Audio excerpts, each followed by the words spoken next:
আমি অভিভূত, আমার বাক রুদ্ধ। আজকে এই অনুষ্ঠানে আমাদের জাতির কৃতি সন্তানদের এখানে পেয়ে, তাদেরকে সম্মাননা দেওয়ার সুযোগ পেয়ে আমরা সবাই আনন্দে আপ্লুত। সবাই তাদের জন্য একটু জোরে হাত তালি, সবাই।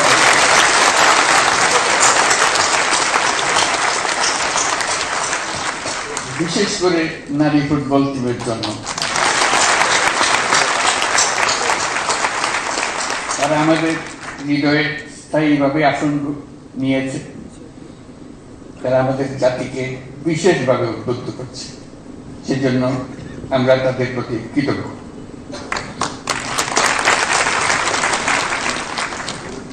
প্রিয় সুধীবৃন্দ, দেশের বরেণ্য ব্যক্তিত্ব যারা আজ 21শে পদকে ভূষিত হয়েছেন, তাদেরকে দেশবাসীর পক্ষ থেকে অভিনন্দন জানাচ্ছি। আপনাদের অবদানের জন্য জাতি বিশেষভাবে কৃতজ্ঞ। আপনারা জাতির পথ প্রদর্শক।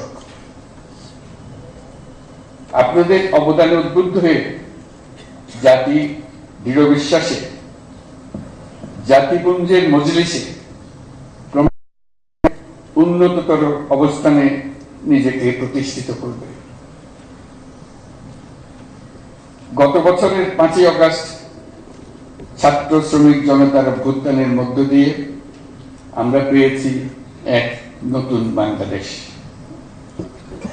এই বিজয়ের মধ্য দিয়ে সুযোগ এসছে এই নতুন বাংলাদেশ নির্মাণের। আজ এই পদক প্রদান অনুষ্ঠানে আমি গভীর শ্রদ্ধা করে স্মরণ করছি দেশমাতৃর জন্য বিভিন্ন লড়াই সংগ্রাম, 52 ভাষা আন্দোলন, 71-এর মহান মুক্তিযুদ্ধ এবং 24-এর গণ অভ্যুত্থানে যে সকল সাহসী ছাত্র শ্রমিক জনতা প্রাণ বিসর্জন দিয়েছেন এবং আহত হয়েছেন তাদের সকলকে।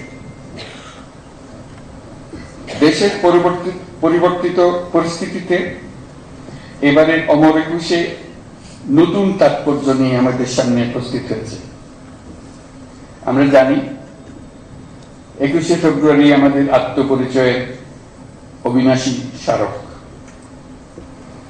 আমাদের স্বাধিকার চেতনার প্রাণ প্রবাহ 21শে ফেব্রুয়ারি। 1952 সালের এই ফেব্রুয়ারি মাসেই রাষ্ট্রভাষা প্রশ্নে পাকিস্তানি শাসকদের চাপিয়ে দেওয়া অন্যায় সিদ্ধান্তের প্রতিবাদে রুখে দাঁড়িয়েছিল ছাত্র সমাজ। ঢাকার রাজপথে বুকে তাজা রক্ত ঢেলে বাংলা ভাষাকে রাষ্ট্রভাষা হিসেবে প্রতিষ্ঠিত করেছিল।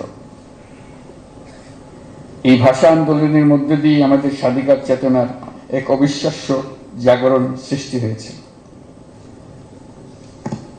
আমরা এখন অতীতের যে কোনো সময়ের চাইতে বেশি শক্তিশালী, উদ্যমী এবং সৃজনশীল। আমাদের তরুণ প্রজন্মের স্বপ্ন অতীতের যে কোনো প্রজন্মের স্বপ্নের চাইতে দুঃসাহসী। তারা যেমন নতুন বাংলাদেশ সৃষ্টি করতে চায়, তেমনি একই আত্মবিশ্বাসে নতুন পৃথিবীর সৃষ্টি করতে চায়।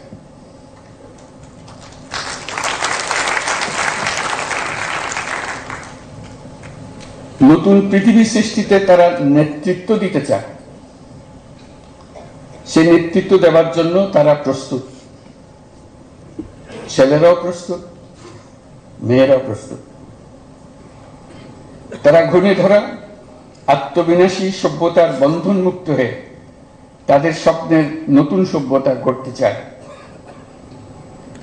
সেই সভ্যতার মূল লক্ষ্য থাকবে পৃথিবীর সকল সম্পদের উপর প্রতিটি মানুষের সমান অধিকার নিশ্চিত করা, প্রতিটি মানুষের স্বপ্ন দেখার এবং সেই স্বপ্ন বাস্তবায়নের সকল সুযোগ নিশ্চিত করা, মানুষের জীবনযাত্রাকে এমনভাবে গড়ে তোলা যাতে করে পৃথিবীর অস্তিত্ব কোনো রকমে বিঘ্নিত না হয় এবং পৃথিবীর উপর বসবাসরত সকল প্রাণীর সুস্বাস্থ্য নিয়ে বেঁচে থাকা কোনো রকমে বিঘ্নিত না হয়।